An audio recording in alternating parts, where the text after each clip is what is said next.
सारी खबरें और सबसे पहले बात होगी कांवड़ यात्रा की। सावन के पावन महीने में नापाक साजिशें कौन रच रहा है? सरकार कांवड़ियों के लिए रास्ता बना रही है। ऐसे में आखिर कौन है जो कांवड़ियों की राह में मुश्किल पैदा करना चाहता है? इन सवालों को लेकर नई बहस छिड़ गई है। अब तक तो केवल नाम और पहचान छिपाकर ही कांवड़ियों के साथ साजिश हो रही थी, लेकिन दिल्ली की कुछ तस्वीरें ऐसी हैं जो आपको हैरान करती हैं। जहां पर कांवड़ियों को चलना है वहां पर कांच के टुकड़े दिखाई देते हैं। दिल्ली के शाहदरा इलाके में कांवड़ियों के मार्ग पर ये कांच के टुकड़े मिले।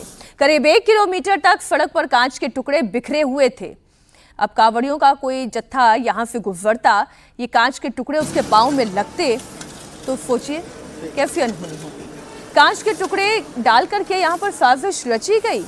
अब देखें, ये खबर मंत्री कपिल मिश्रा तक भी पहुंची। उन्होंने स्थानीय विधायक संजय गोयल को मौके पर भेजा। विधायक जी सड़कों पर भी उतरे और फिर उन्होंने कांच चुनकर दिखाए भी।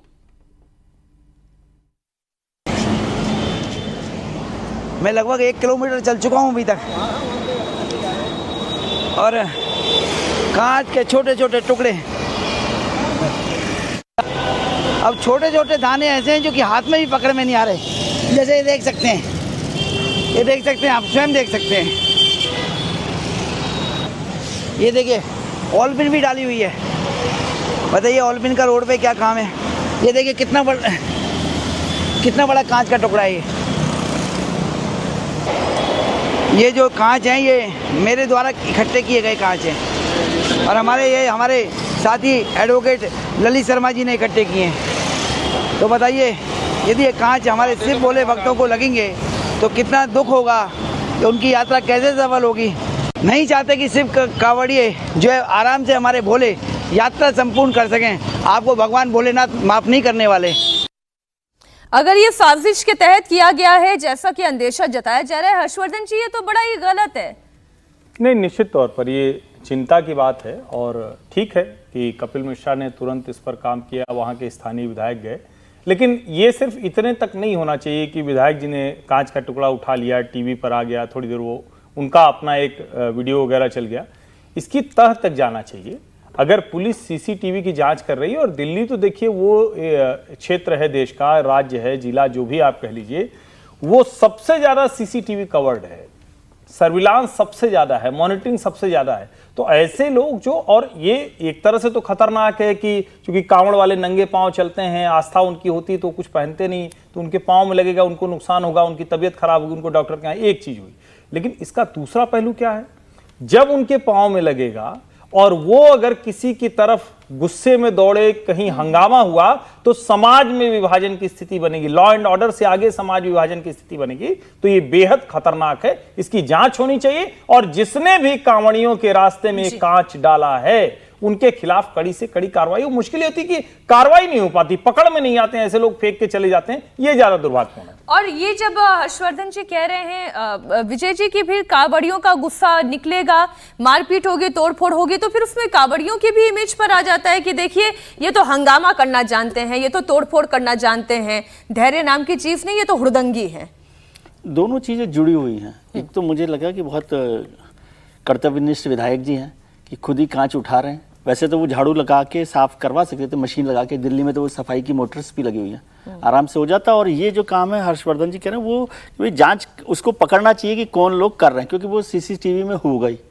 और वो सीसीटीवी केजरीवाल सरकार ने लगवाए तो अभी तो चल ही रहे होंगे या नहीं चल रहे होंगे, तो उसको करवाते और झाड़ू लगवा के ठीक से मोटर से करवा लेते। अब कांच जो आए हैं, और ये ठीक है, उससे यदि कोई बात होगी तो नाराज होंगे कुछ लोग, कांवड़िए भी नाराज होंगे यदि चोट लगती है, तो उसका भी एक रिपरकशन होता है। लेकिन वो दोनों चीज़ें मिली हुई है, इसलिए ये चिंता वाली बात मुझे ज़्यादा लगती है कि इस पर ध्यान देना चाहिए। लेकिन ऐसा नहीं है कि वो कांवड़िए भी हर बात पे ही नाराज हो जाते हैं, आजकल हम रोज़ देख रहे हैं। उसको भी थोड़ा सा ध्यान रखने की ज़रूरत है कि दोनों पर काम करें। और बीजेपी को भी ध्यान रखना चाहिए, मतलब सरकार वहाँ पर है, तो जैसे उत्तर प्रदेश की सरकार बहुत काम कर रही है कांवड़ियों को लेकर, उनके रास्ते को लेकर, उनके इंतजामों को लेकर, तो अब तो सरकार को यहाँ पर भी और कुछ काम वैसे भी करना ये चाहिए। जांच होगी तो पता चल जाएगा कि मतलब साजिशन, ये कांच के टुकड़े फेंके गए 1 किलोमीटर तक तो विधायक जी नहीं उठाए। अगर आगे भी इसी तरीके से दिखाई देता है तो एफएसएल जांच में पता चल ही जाएगा कि एक ही तरीके के कांच के टुकड़े हैं, तो ये जानबूझ करके गिराए गए। और फिर सीसीटीवी की बात तो है सीसीटीवी में पता पड़ जाएगा ना किसने गिराए हैं। अब देखिए, अब उस इलाके का सीसीटीवी काम कर रहा है नहीं कर रहा है इस बारे में तो जानकारी हमें नहीं है, लेकिन सरकार जो है, सरकार बहुत करते हैं सर, हमारा काम है शक करना। अगली खबर हरिद्वार से है। हरिद्वार के बहादुराबाद टोल प्लाजा पर एक कावड़ खंडित हो जाने से गुस्साए कावड़ियों ने जमकर हंगामा किया, रोड ब्लॉक करने की कोशिश की, एक सरकारी बस में तोड़फोड़ भी कर दी। हंगामे की खबर मिलने पर पुलिस जब पहुंची तो पुलिस के वैन पर भी ये गुस्सा उतारा गया। इसके बाद पुलिस एक्शन में आई और हंगामा करने वालों को पकड़ लिया गया। पुलिस ने हंगामे के आरोप में 2 लोगों को गिरफ्तार किया है, साथ ही उनके वाहनों को भी जब्त किया गया है। टोल पर तोड़फोड़ की ये खबर है।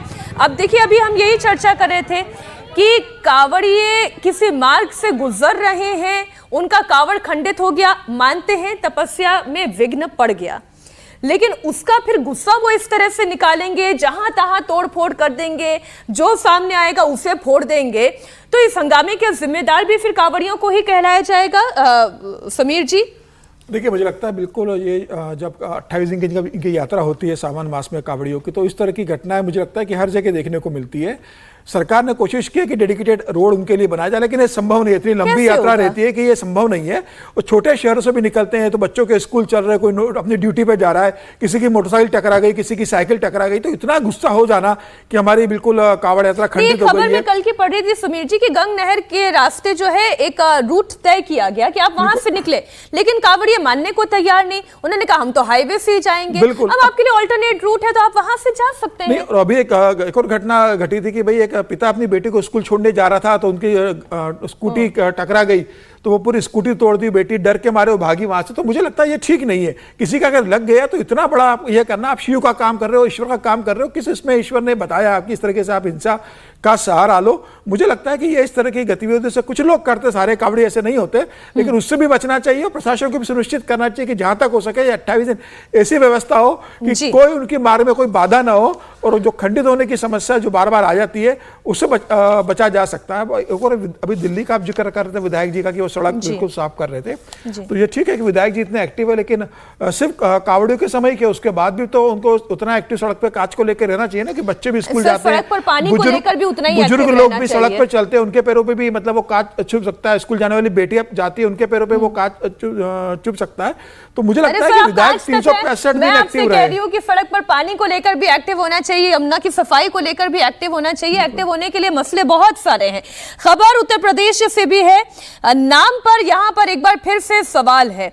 देवभूमि उत्तराखंड से भी खबर है, बात ऑपरेशन कालनेमी की, जिसके तहत ताबड़तोड़ कार्रवाई की जा रही है। ऑपरेशन कालनेमी में एक्शन युद्ध स्तर पर चल रहा है। हरिद्वार से अब तक 45 ढोंगी बाबा पकड़े गए हैं। हरिद्वार के कलियर से 6 ढोंगी साधु गिरफ्तार किए गए। ये सभी मुस्लिम हैं, भगवा पहनकर लोगों को धोखा दे रहे थे। ऑपरेशन कालनेमी नकाबपोश ढोंगी बाबाओं की असली पहचान सामने लाने के लिए चलाया जा रहा है। उत्तराखंड के मुख्यमंत्री पुष्कर सिंह धामी के आदेश के बाद यह ऑपरेशन चल रहा है। 11 जुलाई से कांवड़ यात्रा जारी है। ऐसे में ऑपरेशन कालनेमी का टारगेट धार्मिक आस्था की आड़ में कहीं कोई ठगी ना करने पाए, कहीं कोई अपराध ना करने पाए, ऐसे लोगों के खिलाफ एक्शन लिया जा रहा है। अब धर्म से मुसलमान हैं और कपड़ों से सनातनी बन गए हैं। बिल्कुल सही कह रहे हैं आप। और ये ना केवल क्रिमिनल इशू है, ये इशू लॉ एंड ऑर्डर का भी है, ह्यूमन सिक्योरिटी का भी है, और इसमें ज्यादातर महिलाएं टारगेट होती हैं। और अगर कहीं पे भी, ये तो अभी एक स्टेट में उत्तराखंड के अंदर किया जा रहा है, बट ऐसे ढोंगी साधु हर स्टेट में मौजूद हैं और हर जगह मौजूद है। आपको कई बार वो गलियों में, सड़कों पे भी मिल जाएंगे। तो और फिर साधुओं को, जो असली साधु है, उनको बदनाम किया जाता है कि देखा आप तो ढोंगी बाबा हैं, आप तो ढोंगी साधु हैं। तो इसके लिए ये जरूरी है कि ना केवल उत्तराखंड बट बाकी सारे स्टेट्स भी इस बारे में इन्वेस्टिगेशन करें, और जो भी साधु मिलते हैं पहले उनका नाम, उनके गुरु का नाम, कौन कौन से अखाड़ा से हैं या फिर कौन से रिलीजियस फेथ से वो बिलीव करते हैं, उसके बारे में डिटेल्स पूरे लें, तभी आपको पता चलेगा कि क्या वो सनातनी है कि क्या वो फेक साधु हैं, ढोंगी साधु। और खासकर ये जो दूसरे धर्म के बनते हैं साधु, तो इसमें एक और कॉन्स्पिरेसी का भी इशू आ जाता है। तो इस इशू को सीरियसली लेना चाहिए और सभी स्टेट्स को लेना चाहिए। साधु के बेस में बहरूपीय और हर्षवर्धन जी, वैसे तो कल ही इतना बवाल खड़ा हो रहा था, ये कहा जाता था कि नाम क्यों पूछ लेते हैं, पहचान क्यों पूछ लेते हैं, इसीलिए पूछना जरूरी है। नहीं, देखिए, एक तो ये कि उत्तराखंड के मुख्यमंत्री पुष्कर धामी को इसके लिए बहुत धन्यवाद देना चाहिए। और ये पहली बार नहीं है कि पहाड़ में इस तरह से मुस्लिम घुसपैठिए पहुंचे हैं। जो वहाँ कहा गया तो लोगों ने कहा कि अरे आप लव जिहाद से लैंड जिहाद, फिर कौन कौन सा जिहाद सब आप कह रहे हैं, लेकिन वहाँ सैकड़ों ऐसी मज़ारें मिली हैं जिसके अंदर कोई नहीं था, मतलब कोई मरा नहीं था, लेकिन उस जगह को कब्जा कर लिया था, हरी चादर डाल दी गई थी। अब जरा इसको सोचिए, ये हरिद्वार में जो लोग पकड़े जा रहे हैं या उत्तराखंड के दूसरे हिस्सों में, इसका मतलब क्या हुआ? इसका मतलब ये हुआ कि उन्होंने वेश डाल लिया भगवा। अभी इतने दिनों से जलालुद्दीन की खबर चल रही है, जो जिसने धर्मांतरण कराया हिंदू लड़कियों का, उसको सब कह दे रहे हैं छांगुर बाबा, ये भी कहे जा रहे हैं बाबा। अब साधु संत बाबा ये सब हिंदू शब्दावली, इनको आप कहिए न पीर कहिए, और कुछ मुस्लिमों में जो होता हो वो कहिए, वो ये भेष भर। अब तुलसी बाबा तो तब कह गए थे कि उघरे अंत न हो निवाहु काल नेम जिम रावण राहु, यानी जितना भी आप वेश बदलना है, जो भी कपट करना है वो सब कर लीजिए, लेकिन चाहे रावण हो, चाहे राहु हो, चाहे जो हो, मतलब उनका अंत निश्चित है, इसी तरह से होगा। अच्छा है कि उत्तराखंड की धामी सरकार ऐसे लोगों को चिन्हित कर रही है और चिन्हित करके उन्हें दंडित भी कर रही है। ये कतई नहीं होना चाहिए। और किसी भी, मैं कहता हूं कोई भी पहचान बदलना, मैं इसके सिद्धांत रूप में खिलाफ हूं कि पहचान बदलकर आप दूसरे के साथ खिलवाड़ करें। अब इन साधु संतों को जो देखेगा वो तो उसी आस्था से देखेगा ना। कोई भी हिंदू देखेगा भगवा में है तो उसी आस्था के साथ, तो सम्मान के साथ जाएगा। क्या ये इस सम्मान लायक है? नहीं, ये नीच लोग हैं, ये पापी हैं। इनके साथ तो पुलिस को जो कानून का व्यवहार है वो करना चाहिए। अगली खबर हैदराबाद से। हैदराबाद में कांग्रेस एमएलसी मलन्ना के ऑफिस पर हमला हुआ कि कविता पर टिप्पणी के बाद बीआरएस कार्यकर्ताओं ने मलन्ना के ऑफिस पर धावा बोल दिया और जमकर तोड़फोड़ की। तस्वीरें आपके सामने, खिड़कियां तोड़ दी गई, फर्नीचर को तहस नहस कर दिया गया। बवाल को देखते हुए आसपास अफरा तफरी भी थी। मामले को बिगड़ता देख मलन्ना के बाउंसर्स ने भी ताबड़तोड़ फायरिंग करनी शुरू कर दी। पूरे बवाल के दौरान कई लोगों के घायल होने की खबर है। तस्वीरें आपके सामने हैं। जबरदस्त हंगामा हुआ। दरवाजे को होल्ड करके और गन तान के खड़े हुए हैं बाउंसर।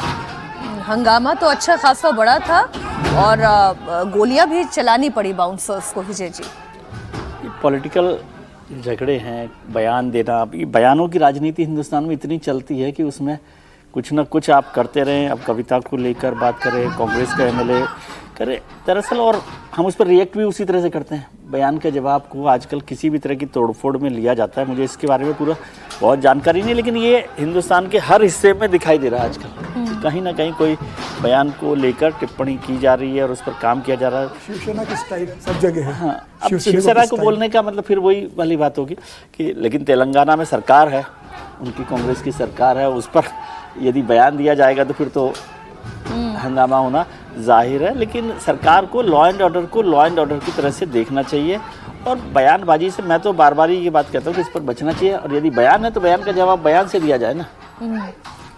समीर जी, देखिए, निश्चित रूप से ये रेवंत रेड्डी के लिए एक चुनौती है अगर जिस तरीके से वहाँ पर इस तरह से हो रहा है। और वैसे भी अब लेकिन ये लग रहा है कि बीआरएस पार्टी लगभग जो माना जा रहा था कि लगभग खत्म हो गई है, तो लग रहा है कि कम से कम कार्यकर्ता अपने नेताओं के लिए इतना है। अभी तो परिवार की लड़ाई चल रही है कि कविता जिस तरीके से अपने भाई के ऊपर हमलावर है कि पार्टी को लेकर हाईजैक करने का, और जिस तरीके से चल रहा है, चंद्रशेखर राव अभी कुछ दिनों से लापता है, एक्टिव पॉलिटिक्स में नजर नहीं आ रहे हैं। तो ये मुझे लगता है कि एक आरोप प्रत्यारोप का है और ये फिर अब शुरू होगा, क्योंकि कांग्रेस सत्ता में है तो अब कांग्रेस भी फिर इसका रिएक्ट करेगी। आने वाले दिनों में फिर बीआरएस और कांग्रेस के बीच में सड़क पर लड़ाई देखने को मिलेगी। लेकिन ये ठीक नहीं है किसी के कार्यालय में जाके, कांग्रेस का कोई एमएलसी आप कार्यालय में जाओ, तोड़फोड़ करो, वहां स्टाफ के साथ मारपीट करो। अगर आपको लगता है कि उसने कुछ गलत बोला है तो आप पुलिस में कंप्लेंट कर सकते हैं उसके खिलाफ, या उसके खिलाफ आप धरना प्रदर्शन उसके ऑफिस के बाहर कर सकते हो, या उनके आपके पार्टी के बड़े लीडर उस संदर्भ में मामला उठा सकते हैं। इस तरीके से मुट्ठी भर लोग जाकर किसी के ऑफिस में तोड़फोड़ करें, मारपीट करें, ये ठीक परंपरा नहीं है। आने वाले दिनों में फिर कांग्रेस के लोग इस तरीके से करेंगे तो ये एक गलत परिपाटी होगी। जनता के बीच में आप क्या संदेश देना चाहते हो कि भाई हमारे खिलाफ कोई अगर बोलेगा तो हम सीधे मारपीट करेंगे? यह हिंसा की वृत्ति जो राजनीतिक दलों में पनप रही है बहुत ज्यादा स्तर पर आजकल देखने में आता है कि किसी भी विधायक सांसद के खिलाफ आप कुछ बोल दो तो उनके जो अच्छा, यहाँ पर भी जो पूरी रिपोर्ट में पढ़ रही हूँ वो यही है कि मल्लन्ना भी जो है वो एक पॉलिटिकल सटायर शो चला रहे थे। उस सटायर शो के दौरान ही कुछ ऐसा उन्होंने कमेंट कर दिया जिसकी वजह से ये सारा बवाल खड़ा हो गया। अगली खबर की तरफ बढ़ते हैं। अगली खबर राज्यसभा की लिस्ट को लेकर है। राष्ट्रपति द्रौपदी मुर्मू ने राज्यसभा के लिए 4 मशहूर हस्तियों को नामित किया है। इनमें वकील उज्ज्वल निकम, पूर्व डिप्लोमैट हर्षवर्धन श्रृंगला, इतिहासकार डॉक्टर मीनाक्षी जैन और सोशल एक्टिविस्ट सी सदानंदन मास्टर शामिल हैं। ये नियुक्तियां उनके अपने क्षेत्र में अहम योगदान को देखते हुए की गई हैं। बता दें, राज्यसभा के 12 सदस्यों की नियुक्ति राष्ट्रपति के द्वारा की जाती है। संविधान के आर्टिकल 81A और 83 राष्ट्रपति को यह अधिकार देते हैं कि वो समाज के अलग अलग क्षेत्रों में अच्छा योगदान देने वाले 12 लोगों को राज्यसभा के मनोनीत कर सकते हैं। अब इसके तहत राष्ट्रपति ने जिन 4 मशहूर हस्तियों को नामित किया है उनके नाम आपके सामने हैं। अब आप देखिए, जिन 4 मशहूर हस्तियों के नाम हैं और जो चेहरे हैं वो आपको हम लगातार दिखा रहे हैं। मीनाक्षी जैन की हम बात कर लें। मीनाक्षी जैन जो कि एक इतिहासकार है और राम मंदिर पर उन्होंने जो दलीलें कही हैं, जो किताबें लिखी हैं, उसकी भूमिका क्या रही। 2020 में पद्मश्री से उन्हें सम्मानित किया गया। एक एक करके मैं सबके ऊपर बात कर लेती हूँ जितना समय हमारे पास है। विजय जी, राम मंदिर के लिए शायद जो उनका काम रहा, जो उनकी दलीलें रही, जो है हिस्टोरियन है, आरएसएस के साथ बहुत करीबी रही हैं। गार्गी कॉलेज जो दिल्ली का बेहतर महिला कॉलेज माना जाता है उसमें वो प्रोफेसर रही हैं। और राम मंदिर पर जो किताब लिखी उसके साथ साथ वो उस पूरे मूवमेंट में भी जुड़ी रही हैं। शामिल मतलब कोई नारे लगाने के लिए नहीं, लेकिन जो एक ताकत जिस तरह से दी जानी चाहिए इतिहासकार के कलम के इतिहास के तौर पर जी, और खासतौर से जो कोर्ट में भी एक्सरसाइज हुई राम जन्मभूमि के मूवमेंट में, उसमें मीनाक्षी जी का बड़ा योगदान रहा है। और आरएसएस के प्रमुख मतलब लोगों में से मानी जाती हैं। आरएसएस का बहुत सपोर्ट उनको मिलता रहा है मीनाक्षी जी को, तो इसलिए उनको किया गया है। दूसरे जो हमारे उज्ज्वल निकम जी हैं, उज्ज्वल निकम जी तो पिछली बार मतलब वो बड़े वकील हैं, माने जाते हैं। आपने मुंबई हमले को लेकर उनकी बड़ी ख्याति रही है। पिछली बार उन्होंने बीजेपी की तरफ से चुनाव भी लड़ा था और अब उनको राज्यसभा भेजा जा रहा है, तो बेहतर बात है। उज्ज्वल निकम ने बेहतर काम किया अपने क्षेत्र में। उस तरह से राज्यसभा जाने वाली मशहूर हस्तियों में हर्षवर्धन श्रृंगला भी हैं। हर्षवर्धन श्रृंगला के बारे में भी बिल्कुल भारतीय राजनयिक रहे हैं। श्रृंगला ने भारत की विदेश नीति को दिशा दी। साल 2020 में 33वें विदेश सचिव भी रहे। इतना ही नहीं, श्रृंगला को 2023 में G20 शिखर सम्मेलन के लिए चीफ कोऑर्डिनेटर भी बनाया गया था। अब श्रृंगला राज्यसभा में अपनी आवाज को मजबूती देते हुए नजर आएंगे। मैं जो इसमें वैरायटी देख रही हूँ चारों नामों में, हर्षवर्धन जी एक हिस्टोरियन के तौर पर, मीनाक्षी जैन ने जो काम किया वो सरकार के लिए या वो राम मंदिर के लिए या वो आरएसएस के लिए कितना पॉजिटिव एट्रीब्यूट रखता है, या हर्षवर्धन श्रृंगला देश के लिए वो कितना पॉजिटिव एट्रीब्यूट रखता है, उसे एक तरीके से पारितोषिक में कहूं। देखिए, एक तरह से इसको देखें तो इसको 2 हिस्सों में क्लियर कट डिवीजन करेंगे। 2 लोग, डॉक्टर मीनाक्षी जैन और सदानंदन मास्टर, ये दोनों लोग संघ भाजपा के राष्ट्रीय विमर्श को मजबूती देने वाले लोग। मीनाक्षी जैन उन इतिहासकारों में है जब वामपंथी इतिहासकारों के सामने कुछ गिने चुने इतिहासकार होते थे जो विशेष करके मध्यकालीन इतिहास है, मिडिवल हिस्ट्री जो है, उस पे अपना काम करते हैं और बहुत मजबूती से तर्क तथ्य के साथ अपनी बात रखती हैं। उनकी राम पर, हिंदू मंदिरों पर, भारत की कुप्रथा पर, अलग अलग तरह से कैसे सामाजिक सुधार हुआ, उस पर उनका बहुत काम है मीनाक्षी जी का। और मीनाक्षी जी को बिल्कुल संघ के जो कहें कि जो विमर्श के लिहाज से उसमें महत्वपूर्ण माना जाता है, तो एक उनको किया गया राज्यसभा में नामित। जब हम सदानंदन मास्टर की बात करते हैं, शिक्षक हैं वो, लेकिन उनकी जो कहें कि कहानी वो दुनिया को जाननी चाहिए। वामपंथियों ने उनको लगभग मार दिया था, मतलब केरल के हैं, वो मर ही गए थे।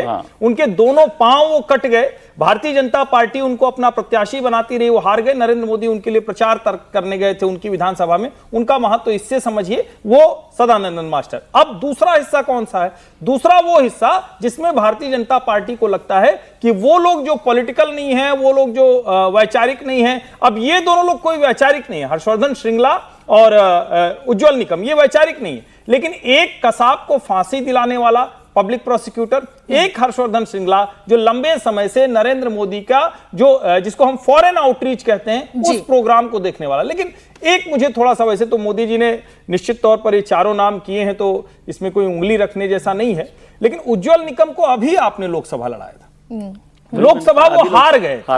हारने के बाद किसी को राज्यसभा भेजना, तो इसका मतलब आप यूं भी देखिए कि ये जो दूसरा वाला हिस्सा है, इन दोनों नामों को आप मंत्रिमंडल की तरफ भी जाता हुआ देख सकते हैं, वरना नरेंद्र मोदी इन दोनों को क्यों लेकर आते। तो चारों नाम बड़े स्ट्रांग नाम है और बड़े क्लियर कट उसकी वजह है क्यों यहां पहुंचे जी। एक बड़ी खबर है, बहुत ही छोटा सा, 4 नामों में से 2 नाम तो सक्रिय राजनीति में रहे। उज्जवल निकम को मुझे लगता है कि वो शरद पवार के बेहद करीबी रहे हैं बेसिकली। और आज संजय दत्त को जब सजा हुई थी टाडा में, उसमें उज्जवल निकम की बड़ी भूमिका रही थी। और माजिद मेनन को राज्यसभा भेज दिया था शरद पवार ने। उज्जवल निकम उस समय बहुत कोशिश कर रहे थे कि वो राज्यसभा राष्ट्रवादी कांग्रेस पार्टी से चले जाए। शरद पवार के भी बेहद करीबी उज्जवल निकम माने जाते हैं और अभी भी उनसे बहुत अच्छे संबंध शरद पवार के रहे। उस समय शरद पवार के ही शाह पर उन्होंने इतनी जो संजय दत्त के खिलाफ इतनी जो जानकारी इकट्ठा की और भिजवाया, क्योंकि उस समय तो कांग्रेस की सरकार थी। उस समय चूंकि वो सुनील दत्त के बेटे थे और सुनील दत्त कांग्रेस में थे, शरद पवार के साथ वो राष्ट्रवादी कांग्रेस में गए नहीं थी, तो आपसी लड़ाई के चलते संजय दत्त को जिस तरीके से उज्जवल निकम ने भिजवाया था, तो शरद पवार की उसमें बड़ी भूमिका रही थी। जहां तक ठीक है, अगली खबर ले लीजिए। जी जी, खबर बहुत बड़ी है। रक्षा मंत्री राजनाथ सिंह ने सीएम योगी आदित्यनाथ की तारीफ की है। योगी आदित्यनाथ को उत्तर प्रदेश के विकास की नई नजीर पेश करने वाला नेतृत्व कहा। सीएम योगी के नेतृत्व को शानदार बताया। उन्होंने कहा कि आज यूपी में अपराधी सिर उठाकर नहीं चल सकते।